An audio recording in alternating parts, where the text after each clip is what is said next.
미가야가 이르되 여호와께서 살아계심을 두고 맹세하노니 여호와께서 내게 말씀하시는 것 곧 그것을 내가 말하리라 하고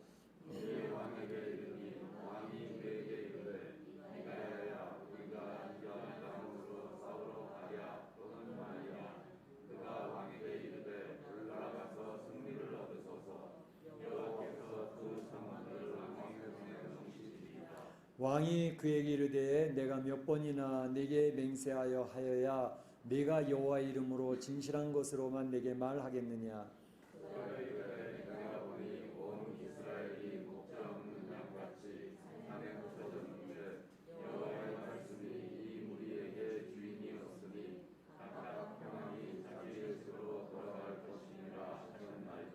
이스라엘의 왕이 여호사밧 왕에게 이르되 저 사람이 내게 대하여 길한 것을 예언하지 아니하고 흉한 것을 예언하겠다고 당신에게 말씀하지 아니하였나이까.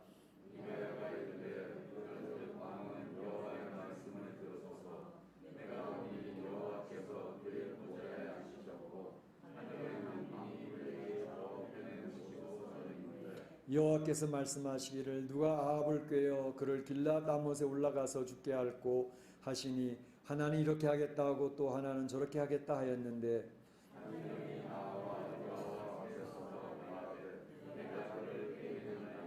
여호와께서 그에게 이르시되 어떻게 하겠느냐. 이르되 내가 나가서 거짓 말하는 영이 되어 그의 모든 선지자들의 입에 있겠나이다. 여호와께서 이르시되 너는 꾀겠고 또 이루리라. 나가서 그리하라 하셨은즉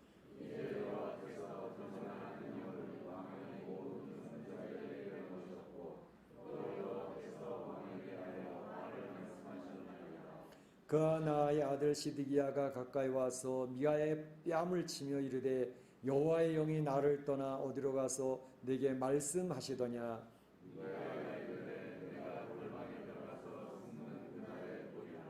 이스라엘의 왕이 이르되 미가야를 잡아 성주 아문과 왕자 요아스에게로 끌고 돌아가서 이놈을 옥에 가두고 내가 평안히 돌아올 때까지 고생의 떡과 고생의 물을 먹이라 하였다 하라. 아멘. 예, 현 시대는 진실과 거짓을 분별하기 아주 곤란한 그러한 시대라고 말할 수가 있습니다. 특별히 영적 가치관의 전쟁이 치열하게 벌어지는 그러한 시대인 것을 우리는 발견할 수가 있습니다. 요즘에 이제 미국과 중국이 전쟁을 하고 있다고 그러지 않습니까? 미국과 중국의 전쟁, 총칼 들고 무기를, 대포를 쓰고 하는 그런 전쟁은 아닌데 보이지 않는 치열한 전쟁이 지금 벌어지고 있습니다. 곧 하나님이 있다고 하고 성경적인 가치관을 가지고 자유민주주의의 선두주자가 되었던 미국. 그런가 하면 하나님이 있긴 뭐가 있냐? 하나님, 신이라는 것은 없다. 그저 유물론, 물질이, 눈에 보이는 물질이 다야. 라고 하는 공산주의 사상. 그래서 전체주의 국가가 되어져서 모든 국민을 국가가 통제하는 그러한 중공과의 그 전쟁이 지금 벌어지고 있는데 이것은 결국 가치관의 전쟁입니다. 굉장히 중요한 전쟁입니다. 심지어 지금 미국에서 대선 며칠 사람이면 성경의 내용도 바꿀 수도 있고 또 성경도 무시할 수도 있다라고 하는 그런 가치관의 싸움, 그것이 지금 대선에 적나라하게 드러나 있는 것을 볼 수가 있습니다. 바로 이러한 것을 보면서 영적 가치관의 싸움이 미국에서 지금 치열하게 드러나고 있고 지금 전 세계적으로도 하나님을 중심으로 한 나라와 세상을 살아갈 것이냐 아니면 사람을 중심으로 한 바벨탑을 쌓는 그러한 세상을 살아갈 것이냐 하는 이 싸움이 이 미국을 필두로 해서 전 세계의 그 가치관 전쟁이 벌어지고 있는 것을 볼 수가 있습니다. 그런데 미국이 이와 같이 어떻게 그렇게 무너질 수가 있었을까 하는 것은 지금 이 시대의 사조가 그렇기 때문에 그렇습니다. 언제부턴가 이 시대는 포스트 모더니즘이라고 그러죠. 모더니즘의 후기. 그래서 포스트 모더니즘이라고 그러는데 이 포스트 모더니즘의 사상과 철학이 전 세계를 지배하고 있고 특히 미국의 사상도 지배하고 있기 때문에 미국이 성경적인 가치관을 쓰레기통에 버리고 있는 그러한 시대가 되어졌다는 것을 볼 수 있습니다. 포스트 모더니즘이라고 하는 것은 그 중심 자체가 해체주의입니다. 권위주의를 해체하는 것입니다. 가정을 해체하는 것입니다. 교회를 해체하는 것입니다. 국가를 해체하는 것입니다. 그래서 그건 하나님 중심의 사상이 아니라 인간 중심의 사상인데 특별히 인간 중심, 인간은 뭐죠? 죄의 본성이 있다고 그러지 않았습니까? 죄의 본성을 중심으로 살아가자 이 말이죠. 나만 좋으면 된다는 것입니다. 그러니까 죄성이 자기 마음대로 표출되는 그러한 시대입니다. 그 죄성의 핵심에는 항상 교만이 있고 이기심이 있고 앙심이 있습니다. 포스트 모더니즘의 핵심은 앙심입니다. 내가 이렇게 힘들게 되어진 것은 바로 너 때문이야 합니다. 그래서 상대방을 제거시키고 상대방을 무너뜨려야 내가 되어진다는 것입니다. 그래서 이 세상의 평등도 기회의 공정 이런 평등을 이야기하지만 이제 이것은 점점 갈수록 결과가 평등해야 된다는 것입니다. 잘 사는 사람들 건 다 뺏어서 못 사는 사람 나눠줘야 된다는 것입니다. 그것이 앙심입니다. 내가 못 살게 된 것은 바로 너 때문이라는 것입니다. 그것이 바로 앙심주의, 해체주의입니다. 그래서 그런 사상이 팽배하다 보니까 하나님 앞에 정직하지 아니합니다. 그래서 진실과 거짓은 무의미하다라고 얘기하는 시대입니다. 그러니까 진실이 뭔지 거짓이 뭔지 상관이 없다는 것. 성경적인 진리 그런 게 어디 있냐는 것입니다. 성경이 진리면 또 다른 진리도 있다는 것입니다. 그래서 진리는 상대적으로 얘기합니다. 이 시대에는 성경 말씀이 절대로 먹히지 않는 시대를 살고 있는 것입니다. 진실과 거짓의 구별이 없어지는 시대입니다. 그래서 지난번에 수요일 날에도 잠깐 말씀드렸지만 부도덕의 시대는 그래도 도덕을 인정하는 시대죠. 도덕을 인정하니까 부도덕이라는 것이 이제 개념이 생기는 거죠. 그러니까 율법이 있기 때문에 율법에 의해서 죄가 정죄되는 것과 똑같이. 근데 지금은 부도덕의 시대가 아니라 무도덕의 시대입니다. 도덕이 어디 있어? 진실이 어디 있어? 거짓이 어디 있어? 다 상대적인 거야. 라고 이야기하는 것이 포스트 모더니즘의 핵심입니다. 그러니까 성경의 진리를 더 이상 증거할 수 없는 시대, 그것이 미국에 자리를 잡아서 미국이 다 망가져버리게 된 것입니다. 바로 이러한 시대, 진실과 거짓을 도무지 분별할 수 없는 혼돈의 시대, 아방가르드라 그러죠. 모든 틀을 깨트려버리는 시대, 그 시대를 우리가 살고 있기 때문에 이런 현상들이 나타나는 것이죠. 오늘 본문에 바로 진실을 이야기하는 참선지자 미가야와 거짓을 거침없이 이야기하고 있는 거짓 선지자 시드기야와의 그 대결이 나타나고 있습니다. 그래서 오늘 이 시간에는 참 선지자 미가야의 모습을 살펴보면서 우리가 진실과 거짓에 대한 것을 한번 생각해보는 시간, 그래서 하나님의 메시지를 듣고자 하는 것입니다. 먼저 미가야의 선지자의 등장 배경에 대해서 한번 살펴보겠고요. 두 번째로는 미가야가 예언한 내용을 살펴보겠고, 세 번째는 미가야가 예언한 내용에 대한 반응에 대해서 살펴보면서 세 가지로 나눠 생각해 보고자 합니다. 먼저 미가야가 이제 등장하게 됐던 이유가 있습니다. 그것은 뭐냐 하면 유다의 왕 여호사밧 왕, 북쪽의 이스라엘은 아합 왕 때였습니다. 여호사밧 왕이 이제 등장한 3년 되었을 때에 여호사밧 왕은 북쪽의 아합 왕을 이제 방문하게 되었습니다. 방문해서 가서 이야기를 하는데 이 아합 왕이 여호사밧 왕에게 한 가지 이야기를 합니다. 조상 쪽부터 우리 땅이고 저 베네가시 다시 돌려준다 그랬는데 안 돌려줬으니 가서 빼앗아 와야 되겠다라고 그렇게 여호사밧 왕한테 이야기를 하는 거죠. 그랬더니 이 아합 왕이 얘기하니까 여호사밧 왕은 그래요?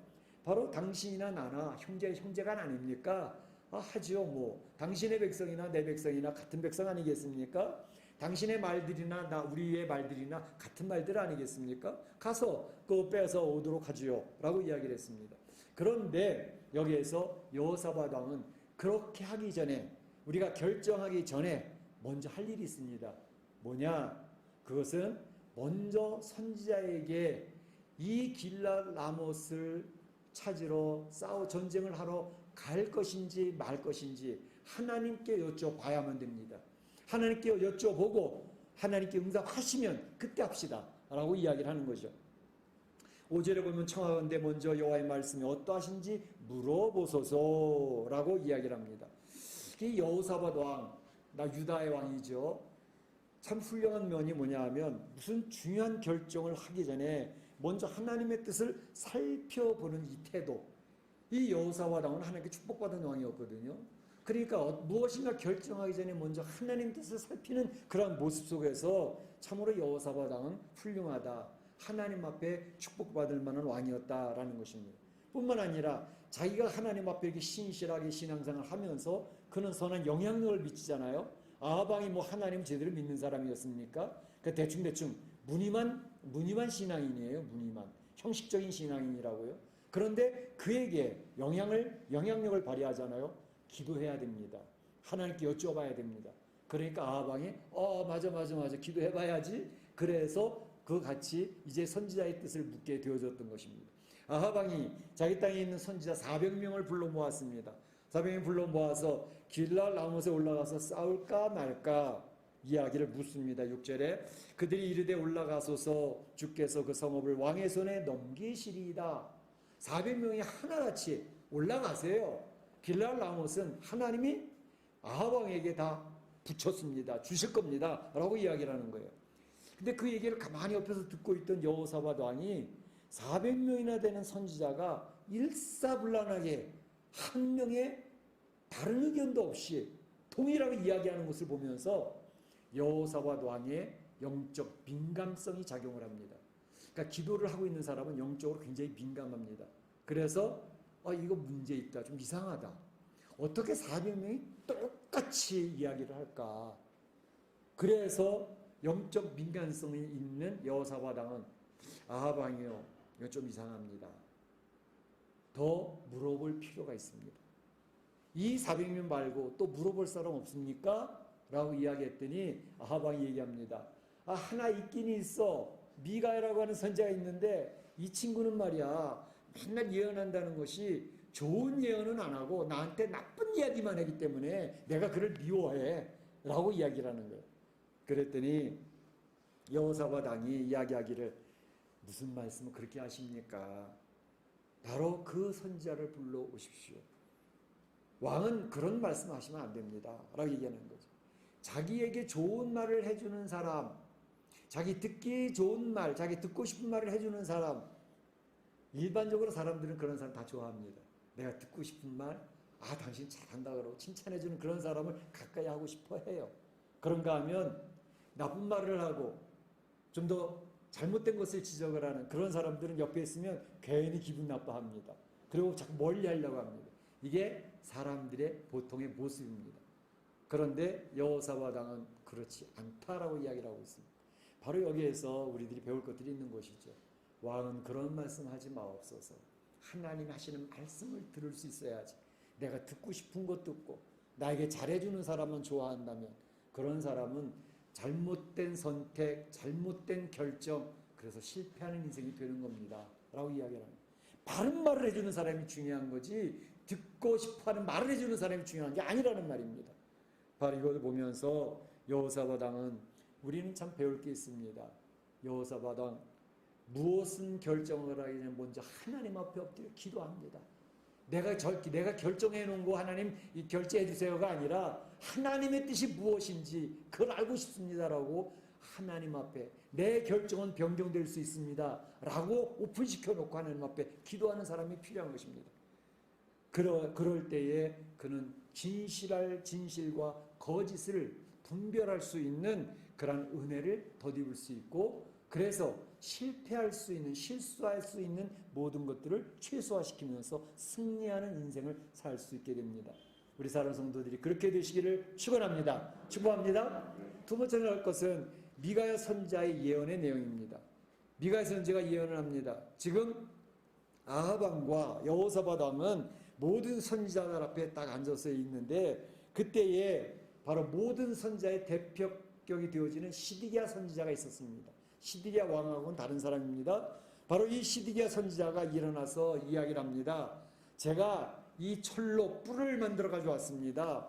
이 뿔로 바로 아람의 군대를 찌르게 될 것이고 승리하게 될 것입니다. 라고 자신만만하게 시드기야 선지자가 이야기를 합니다. 모든 선지자도 그렇습니다. 아멘이요. 아멘이요. 그러고 대답을 하는 거죠. 그러니까 이어 올라가서 승리를 얻으시기만 하면 됩니다. 왕의 손에 붙일 것입니다.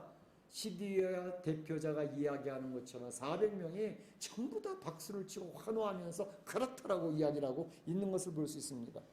이런 상황을 보니까 모든 사람들이 그 말이 진짜인 것으로 믿을 수밖에 없는 상황이 만들어지고 있는 것을 볼 수 있습니다. 그런데 그것은 거짓 예언이었습니다. 아니, 어떤 면에서 그는 자기가 거짓 예언하고 있는 것조차도 모르면서 자기 스스로 이야기를 하다 보니까 그 자기가 거짓 예언하고 있는 것이 참인 줄로 자기 최면에 걸려버리는 그런 모습이 있는 것을 볼 수가 있습니다. 요즘에 이 세상 살다 보면 이거 진실이야, 거짓이야, 어느 게 팩트냐고 알 수 없는 그런 모습들이 너무너무 많습니다. 지금 미국 대선의 판을 보면서 여러분 그런 걸 느끼실 겁니다. 미국의 주류 언론, 소위 말하는 주류 언론들이 있습니다. 이를테면 뉴욕 타임스, NYT, 그리고 또 워싱턴 포스트, 그리고 LA 타임스, 그리고 또 뉴스 채널 CNN, 그리고 ABC, CBS, 그리고 또 MBC. 이게 메인 채널입니다. 미국의 주류 언론입니다. 거기서는 한결같이 똑같이 이야기를 합니다. 똑같이 이야기를 하면서 하니까 그거 듣고 있는 모든 미국 사람들이나 또 한국의 뉴스들도 그 NYT나 워싱턴 포스트를 갖다 그대로 베껴서 쓰거든요. 거기서 얘기가 그대로 이해하거든요. 저널리즘이 없어요. 평가하고 확인해보고 그렇게 쓰는 게 아니라 그대로 갖다 옮겨서 씁니다. 조중동, 조선일보, 중앙일보, 동아일보, 소위 그 옛날에 보수라고 하는 거기도 똑같이 그거 갖다 베꼈습니다. 그러니까 한국 사람들도 그거 보면서 아, 세상이 이렇게 돌아가는구나 분별을 못합니다. 어느 게 진실이고 어느 게 거짓인지 알 수가 없습니다. 근본에 이 뉴욕 타임즈는 이 멕시코의 최고 부자 카를로스 슬림이 대주주입니다. 그 사람에 의해서 움직여지고 있습니다. 워싱턴 포스트는 아마존의 창립자가 주주입니다. 그 사람에 의해서 움직여지고 있습니다. 어쨌든 이런 큰 금융가의 큰 손들이 이 언론을 다 장악하고 있기 때문에 그들이 원하는 대로 끌고 가고 있는 것입니다. 그런데 바로 이러한 것뿐만 아니라 빅텍이라 그러죠. 요즘 빅텍은 뭡니까? 페이스북, 그 다음에 트위터, 그리고 구글 이런 것들 한결같이 똑같은 말을 언어를 쏟아내고 있습니다. 그러니까 90% 이상이 똑같은 그러한 여론을 조성하고 있습니다. 그러니까 요번에 헌터 바이든이 중국 가서 350만 불 돈 받아오고 우크라이나 돈 받아오고 여기저기서 돈 받아와가지고 미국 팔아먹었잖아요. 미국의 중요한 기밀들을 다 넘겨버렸잖아요. 근데 그것을 페이스북에 올리고 트위터에 올리니까 다 계정을 다 닫아버리고 정지시켜버리잖아요.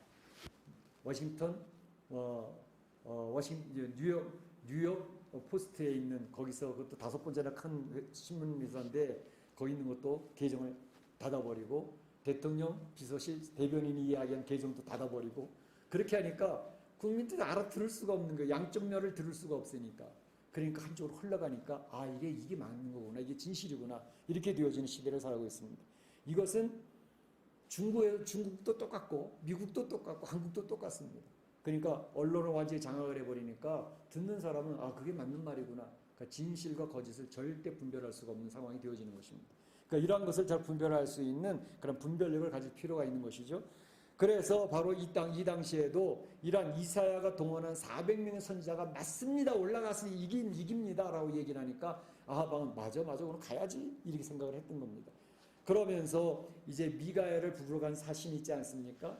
미가야를 부르러 간 사신에게 이제 보냈는데 미가야를 부르러 간 사신은 이제 알아서 움직여주는 거죠. 아하방의 마음에 들게 이세벨이 마음에 들게 움직였던 것처럼 말아서 움직이는 거죠. 이 미가야를 만나서 얘기하기를 지금 400명이나 되는 선지자들이 길라람 올라가서 승리를 얻으라고 이야기를 하고 있는데 미가야 당신도 올라가서 아하방한테 얘기할 때는 그저 승리할 테니까 올라가시라고 이렇게 얘기를 좀 해주시면 좋겠습니다. 이렇게 얘기를 하는 거죠. 그러니까 알아서 이 부패한 권력이나 부패한 정부 옆에는 항상 알아서 움직이는 권력자들이 있습니다. 그래서 점점 부패해지는 겁니다. 바른 말을 해주는 사람이 사라지기 때문에 들을 수가 없는 겁니다. 자기가 잘못하고 있는 건지 잘하고 있는지 알 수가 없으니까 그런 것 때문에 망하는 겁니다. 바로 그렇게 그들이 권력자의 눈치를 보면서 제 권세를 사용하는 사람들이 있으니까 마치 이세벨이 보냈을 때 나봇을 죽였던 사람들이 누굽니까? 나봇을 잘 알고 있었던 그 동네의 장로들입니다. 그 동네의 권세자들입니다. 그 동네 가짜 증인들을 세워가지고 나봇을 쳐 죽여버리지 않습니까? 그리고 나봇의 포도원을 빼앗지 않습니까? 알아서 기는 겁니다. 알아서. 그러니까 그 권력이 부패하고 망가져버리고 결국 뒤집어지는 것입니다. 그러니까 이 세상의 그 흐름, 패러다임이 다 그렇습니다. 그러니까 그것을 잘 볼 줄 아는 눈이 있어야 이거는 이 정부는 망하겠구나.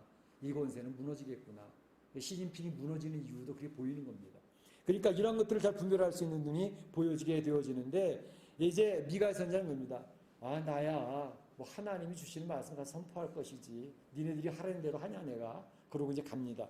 그런데 실상 아합 왕 앞에 왔을 때 미가 선지자는 그래 내가 이 길르앗 라못을 올라갈까 말까. 저 400명의 선지자는 다 올라가라 그러는데 너는 어떻게 생각하니? 그랬더니 미가 선지자 얘기합니다. 그러세요. 아합 왕 당신이 길르앗 라못에 올라가서 치시면 됩니다. 뭐 승리하게 하시겠죠 뭐. 이렇게 얘기를 하는데 아합 왕이 하기를 뭐야 미가야도 똑같잖아 라고 이야기를 하면서 이게 도대체 어떻게 된 거야. 그런데 아합 왕은 눈치는 백단입니다. 이 리더들은 잘못하고 있어도 눈치는 빠르거든요. 근데 눈치가 백단이니까 지금 미가 선지자가 이야기하는 게 진실이 아니라 빈정되고 있다는 사실을 눈빛을 금세 알아듣는 거죠. 그래서 야 내가 너한테 어떻게 해야 네가 진실을 말하겠니? 진실을 알려줘 라고 이야기를 하니까 뭐라고 얘기합니까? 미가 선지자가 그렇게 진실을 알고 싶으십니까? 거짓으로 만족하지 않습니까? 그렇다면 제가 진실을 말씀드리죠. 하나님께서 이렇게 얘기하십니다. 거기에 보게 되면 17절에 내가 보니 온 이스라엘이 목자 없는 양같이 산에 흩어졌는데 주인이 없으니 각각 평안히 자기 집으로 돌아갈 것이라 하셨나이다. 이게 온 이스라엘 길르앗 라못을 치러 갔던 모든 군사들을 얘기합니다. 목자 없는 양같이 흩어져 버린다는 것이죠. 근데 주인이 없으니까 그 군사들은 각각 평안히 자기 집으로 돌아가게 될 것입니다. 무슨 말이냐면 그 전쟁에 올라가면 목자 없는 양 곧 아합 왕 당신은 죽을 것입니다. 나머지 군사들은 흩어지게 되는데 각각 평안히 자기 집으로 돌아가게 될 것입니다. 왕 당신만 죽어요. 그렇게 이야기를 하는 것입니다.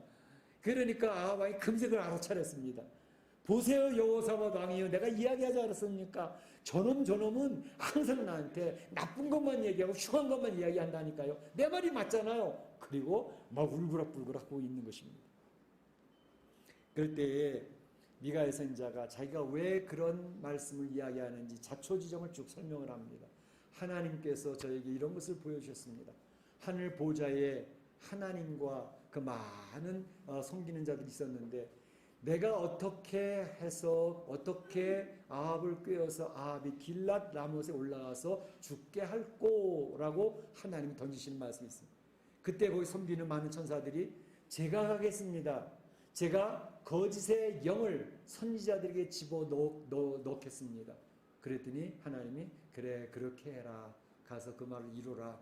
그렇게 해서 거짓의 영이 선지자에게 시드기야를 비롯한 400명의 선지자에게 다 들어가서 거짓의 말을 선포하고 있었다는 것을 설명하고 있는 것을 볼 수가 있습니다. 그래서 그런 자초지종을 설명을 하게 되는데 바로 이런 얘기를 들으면서 이제 진실이 뭔지 거짓이 뭔지가 하나님 앞에서 확실하게 드러나지 않습니까? 참됨과 거짓 이것은요 이 시대가 지금 혼돈스러운 우리가 아방가르드 이 포스트 모더니즘 진실이 뭔지 거짓이 뭔지 어느 게 진리고 무엇이 가짜인지 알 수 없는 시대를 살아가지만 하나님께서는 분명히 진실과 거짓을 구별해 주신다고 하는 사실입니다. 믿으십니까? 확신하십니까? 그렇기 때문에 우리 사랑하는 성도들은 이 혼돈시대의 시대를 살아간다 할지라도 영적 가치관의 전쟁의 시대를 살아간다 할지라도 절대로 흔들림이 없이 주의 말씀을 근거로 해서 이 시대를 분별력을 가지고 살아가야 되겠다 하는 것입니다. 그렇게 되시기를 축원합니다. 마지막으로 살펴본 것은 미가 선지자가 이런 참된 예언을 선포했잖아요. 근데 그 반응을 어떻게 보였느냐 하는 것입니다. 먼저는 시드기야의 반응입니다. 거짓 선지자 시드기야 반응. 시드기야 가까이 와서 미가야 뺨을 후려칩니다. 쫙! 미가야는 뺨을 한 대 맞고 와이쿠 나가 떨어질 정도로 뺨을 맞습니다. 그러면서 하는 말이 여호와의 영이 나를 떠나 어디로 가서 네게 말씀하시더냐라고 얘기해요. 여호와의 영이 나를 떠났단 말이야? 그리고 너한테 얘기했단 말이야? 그 얘기합니다. 그랬더니 시드기야 선지자 가짜 선지자야 네가 골방에 들어가서 숨을 때에 하나님께서 너한테 진실을 이야기해 주실 거야 라고 이야기를 합니다. 그러니까 거짓 선지자가 더 펄펄 뛰고 더 달립니다. 진짜와 가짜가 있으면 어느 게 진짜인 것 같이 보여지죠? 가짜가 진짜같이 보여질 때가 많습니다. 그래서 가짜와 진짜가 구별이 안 되어지는 거죠. 이 거짓 선지자가 더 난리를 치는 겁니다. 내가 하나님 앞에 분명 예언을 받아서 지금 이야기하는데 너 무슨 뚝딱이 같은 소리야. 뺨을 치고 난리가 납니다. 거짓 영에 사로잡힌 것 자체도 모르고 있습니다. 여러분이 예레미야서를 교회 카톡방에 쭉 보셨지만 예레미야서 28장에 오게 되면 예레미야가 이 유다가 멍에를 메게 될 것이다 해서 멍에를 메고 가는데 그 가짜 선지자 하나냐가 예레미야의 목에서 멍에를 빼앗아 부러뜨려 버리지 않습니까? 그것처럼 그때의 예레미야가 너 올해 안에 죽어. 그러더니 7월 달에 그 하나냐가 선지자 죽어버렸잖아요. 하나님 말씀대로. 가짜들은 다 하나님 앞에 처벌받게 되어져 있습니다. 그러니까 거짓 선지자는 자기가 이러한 것을 들었을 때 하나님 앞에 회개를 했더라면 좋았을 텐데 그렇지 않았습니다. 아하방의 태도입니다. 아하방은 지금 이야기를 들으면서 자초정을 다 설명 들었잖아요. 하나님 나라에서 이러이러한 일이 있었어. 그러니 당신이 올라가면 길라에서 당신만 죽어 라고 이야기를 했으면 아하방이 어떤 태도를 취했어야 될까요? 회개하면서 하나님 잘못했습니다. 제가 하나님 뜻을 몰랐습니다. 그 전쟁을 포기하고 길라를 안 올라갔으면 안 죽었죠. 근데 망하는 사람들의 특징이 있습니다. 망하는 사람은 절대로 회개를 하지 않습니다. 그래서 망하는 겁니다. 절대로 해결하지 않습니다. 오히려 더욱더 고집스러워집니다. 보기가 흉할 정도로 고집스러워집니다. 그래서 스스로 멸망을 자초하게 됩니다. 망하는 사람들의 특징입니다. 하나님의 뜻을 알려줘도 깨달았어도 알았어도 돌이키질 않아요. 시드기야 왕을 보세요. 유다가 망할 때 시드기야 왕 예레미야한테 알려달라 해서 예레미야가 알려주잖아요. 당신 하나님 앞에 회개하고 바빌론 앞에 순복하면 돼. 그럼 살 길이 있다니까. 끝까지 말을 안 듣잖아요. 그래서 자기 아들들 자기 눈앞에서 죽는 거 보고 자기도 눈이 뽑혀서 개처럼 질질 끌려가잖아요. 망하는 사람들은 하나님 말씀을 들으려고 하지도 않지만 들었어도 듣고 깨달았어도 절대 회개하지 않는다는 문제가 있어요. 지옥 가는 사람은 그래서 회개하지 않는 사람들이 가는 곳이 지옥입니다. 천국 가는 사람은 잘못한 거 알았을 때 회개하기 때문에 천국 가는 겁니다. 다윗 왕을 보세요. 나단 선지자가 힘 하나도 없는 노인네거든요. 노인네 앞에서 그의 죄가 지적됐을 때 무릎을 꿇고 눈물을 흘리며 회개하잖아요. 하나님이 그걸 귀하게 여기셨던 겁니다. 우리 인생은 죄 지을 수밖에 없어요. 교만할 수밖에 없어요. 자기 생각대로 살 수밖에 없어요. 근데 하나님이 말씀 주시면 그 앞에 회개하면 됩니다. 무릎 꿇으면 됩니다. 잘못을 인정하면 됩니다. 근데 그걸 안 하기 때문에 지옥 가는 겁니다. 끝까지 말을 안 듣거든요. 고집이 얼마나 센지 모릅니다. 노년을 살면서 우리가 두 종류로 갈라집니다. 끝까지 고집을 피며 살아가는 노년이 있습니다. 겸허해지면서 자기를 돌아보며 살아가는 노년이 있습니다. 하나님을 믿는 성도들은 자기를 포기합니다. 그리고 자기를 내려놓습니다. 야곱은 그렇게 변하는 인물이 되어졌던 거거든요. 그러니까 자 이런 상황이 있는데 미가야는 어떻게 되어졌을까요? 미가야는 아하방이 그럽니다. 이놈을 목에 가둬라. 그리고 고생의 떡을 먹여라. 곤난의 물을 먹여라. 내가 돌아올 때까지 감옥에 집어넣어라. 그렇게 얘기합니다. 미가 선지자가 평안히 돌아오시기만 하십시오 라고 이야기를 하면서 그는 감옥에 갇혔습니다. 고생을 합니다. 먹을 것도 제대로 못 먹습니다. 예레미야가 하나님 말씀을 증거하다가 매를 맞고 구덩이에 던져진 것 똑같습니다. 여러분 마지막 때를 살아가는 성도들의 모습이 어떨 것 같습니까? 성도들은 신앙을 지키는 사람들은 사서 고생하는 사람들입니다. 좁은 길을 선택하는 사람입니다. 편한 길을 선택하지 않습니다. 예수님이 가신 길이 십자가고 예수님이 권면하신 것이 좁은 길 좁은 문이라고 얘기했기 때문에 결국 성도들이 가는 길은 넓은 길을 선택하지 않고 좁은 길을 선택하고, 넓은 문을 선택하지 않고 좁은 문을 선택하는 사람이 참 성도입니다. 그래서 예수님이 마태복음 16장 24절에 말씀하시기를 나를 따라오려거든 자기를 부인하고 자기 십자가를 지고 나를 쫓을 것이니라. 축복받고 부자가 되고 권세 얻으려고 예수님 믿지 마십시오. 나는 하나님이 좋아서 나를 위해 자기 몸을 끊으신 예수님이 좋아서 예수님을 믿는다는 고백이 나와야 됩니다. 예수님이 나에게 어떤 길을 허락하신 나는 그 길을 가겠습니다 라고 하는 사람이 참 신앙인들입니다.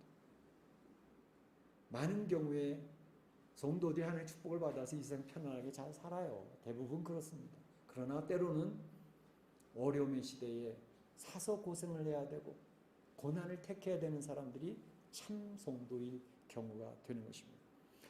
오늘 진실과 거짓에 대해 살펴봅니다. 정말 이 시대 자체가 진실과 거짓을 분별해내기 너무 어려운 시대를 살고 있습니다.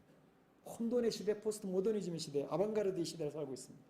그런데 하나님은 때가 되면 진실과 거짓을 분명히 밝혀내십니다.